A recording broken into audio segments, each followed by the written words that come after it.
Nothing in this podcast or on our website should be construed as medical advice. Consult your healthcare provider for your individual nutritional and medical needs.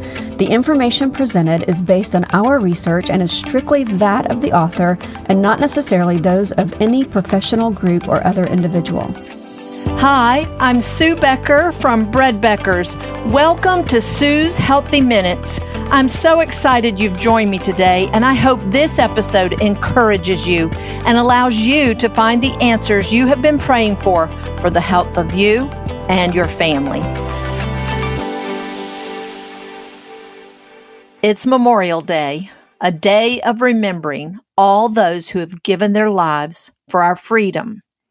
General Douglas MacArthur, in honor of Memorial Day, said these words, "No man is entitled to the blessings of freedom unless he be vigilant in its preservation." Inspired by these words of General MacArthur, I thought it would be fitting today to share with you the truths about one of the oldest and greatest preservatives of all times, one given to us by God. Salt. You might be thinking, what does salt and Memorial Day have in common? Well, more than you might think. Memorial Day, originally known as Decoration Day, originated in the years following the Civil War. The Civil War, which ended in the spring of 1865, claimed more lives than in any conflict in U.S. history and required the establishment of the country's first national cemeteries. By the late 1860s, Americans in various towns and cities had begun holding tributes in the spring to these countless fallen soldiers, decorating their graves with flowers and reciting prayers. In May of 1868, a General John A. Logan, the commander-in-chief of the Union veterans group known as the Grand Army of the Republic, issued a decree that May 30th should become a nationwide day of remembering the more than 620,000 soldiers killed in the recently ended Civil War. On Decoration Day, as Logan called it, he said that Americans should lay flowers and decorate the graves of the war dead, whose bodies now lie in almost every city, village, and hamlet churchyard in the land. Now, you might be wondering what the Civil War has to do with salt. Well, though you may be familiar with the history of Memorial Day, what you may not know is that the very outcome of the Civil War was greatly influenced by the demand for salt. In the American Civil War, one of the strategies of the North was to limit the availability of salt to the South. Throughout the Civil War, the Union attacked the South's salt production facilities. As the South lost access to their salt supplies, they could not preserve their food nor cure their meat, so critical in the hot climate of the South. As salt supplies dwindled, the troops could not be fed properly. The decline in the availability of salt played a vital role in the weakening of the Southern troops. Today, like wheat, grains, and bread, salt has earned a less than desirable reputation. But in ancient times, salt was as valued as gold. In Greece, slaves were bought with salt, and in Rome, soldiers were paid in salt, or salarium argentum, which is where we get our English word for salary. Ancient governments were often financed by salt taxes, and many wars were fought and either won or lost over salt. You might even remember that it was the high cost of bread and salt that helped fuel the famous French Revolution. Without salt, life itself is simply not possible. Contrary to popular belief, real salt is more than just sodium chloride and is in fact a life-giving essential nutrient. It's worth remembering that in a life-threatening emergency, the first life-saving response is to administer an IV of a normal saline solution. Yep, salt. Unfortunately, today, like so many other once healthy foods, salt has been refined. For years, I wondered why. Why refine something that doesn't spoil and is, in fact, a preservative? Unrefined salt contains over 80 minerals and other elements necessary for life. But these trace minerals and elements are stripped away in the refining process of salt, leaving only sodium chloride. Salt is harvested from salt mines as brine and is refined through a high heat and evaporation process. Prior to evaporation, the brine is treated with chemicals such as sulfuric acid and or chlorine to remove the minerals, often referred to as impurities. During evaporation, the salt is exposed to high heat that changes the molecular structure of the salt so that it does not readily absorb moisture. Next, anti-caking agents are added, as well as sugar as stabilizers so that the added iodine remains in the salt. Most of these chemical additives are known for their harmful effects on the human body. So, why is the salt refined? Well, manufacturers believe that an all-white product that doesn't readily clump is more marketable to consumers. You might be familiar with the popular marketing slogan of one brand of salt: when it rains, it pours. Also, these so-called mineral impurities that are removed are considered byproducts and are sold to other industries for a very lucrative side business. Does all this sound familiar? It should.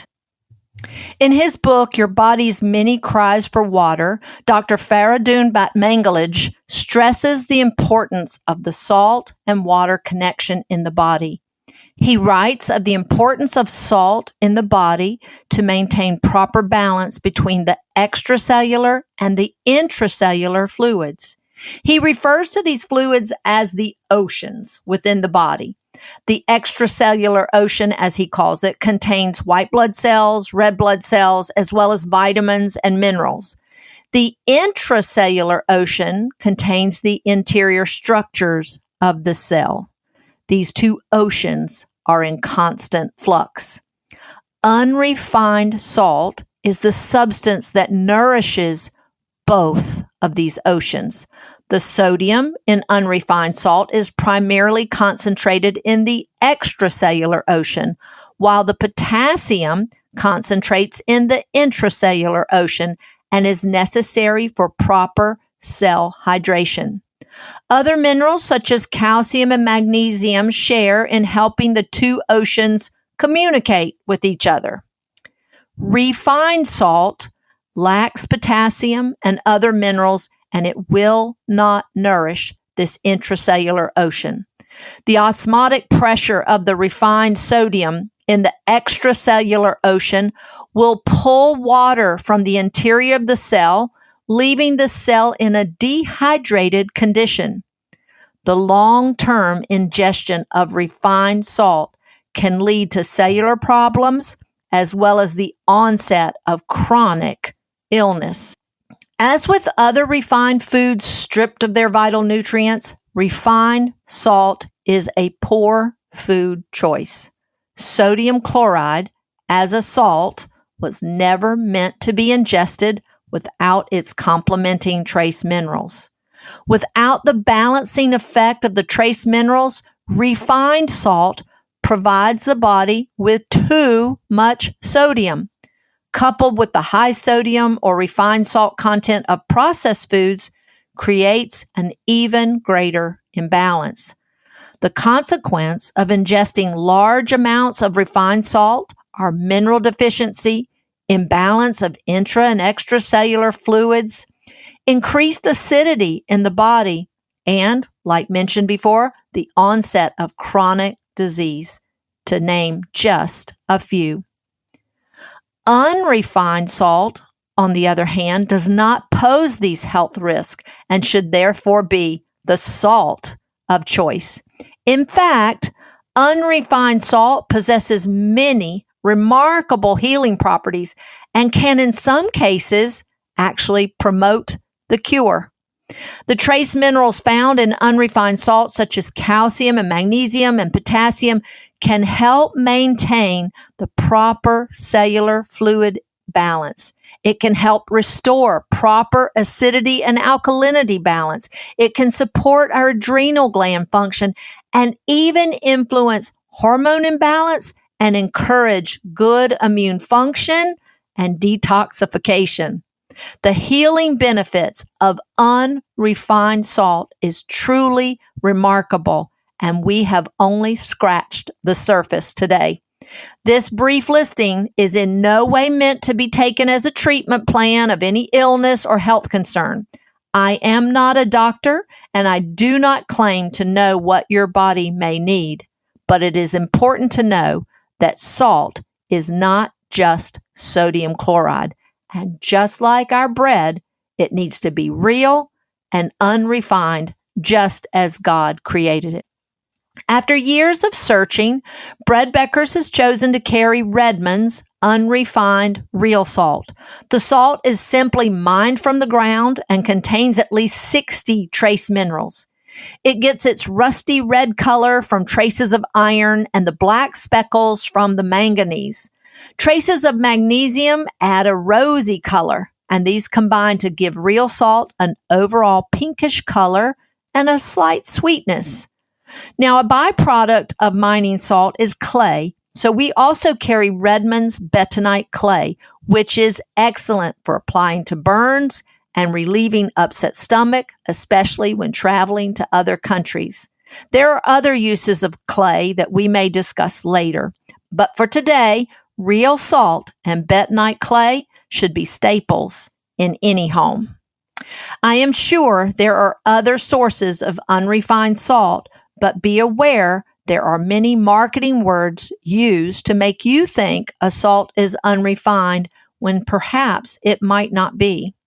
For example, just because a label might say pink salt, sea salt, or even Himalayan salt does not necessarily mean that that salt has not been heat treated or stripped of its minerals. These terms only tell you the source, not the processing done to the salt. No two salt mines are alike, and the colors and minerals present may vary depending on the origin of the mine. The important thing to know is whether that salt is unrefined or not. Today, much like bread, salt has gained a bad reputation, but that is not the case in the Bible. Most of the mentions of salt are actually quite favorable. In the Old Testament, God instructed the Israelites to offer their grain offerings with salt. That's found in Leviticus 2:13. Salt was a symbol of a lasting covenant. Salt symbolizes new beginnings. As when Elisha tosses some salt into a spring to purify the waters, he is signaling a fresh start. The curse on the water is no more. The Jewish people have not forgotten their salt covenants with God. To this very day, every Friday evening, many practicing Jews still dip their bread into salt to keep their covenant with God. In the New Testament, in Jesus' own words, he declares that he is the real bread of life, John 6:35, and that we, his followers, are the salt of the earth. So the way I see it, you can't be the salt of the earth without having and knowing the real bread of life. When Jesus mentioned salt, everyone listening at least knew its primary role as a preservative. So with these words, Jesus is declaring to each of us our divine purpose. He is telling his disciples, as well as us today, that we are agents of preserving. God has placed us in this culture, in this time, in this moment, in this slice of history to preserve his ways, the teachings of his life, the power and the presence of Christ. So as you gather this Memorial Day, I want to encourage you to not only have and enjoy some real unrefined salt, but also to be some unrefined salt to those around you. Thanks for listening today. Until next time, this is Sue Becker from Bread Beckers with Sue's Healthy Minutes. Sue's Healthy Minutes podcast has been a presentation by the Bread Beckers Incorporated, located in Woodstock, Georgia. For more information, store hours, and learning opportunities, visit breadbeckers.com and follow us on Facebook and Instagram. Make sure to subscribe to this podcast and never miss an episode. Share this with 2 friends who would benefit from this information, and be sure to join us again next week for more of Sue's Healthy Minutes.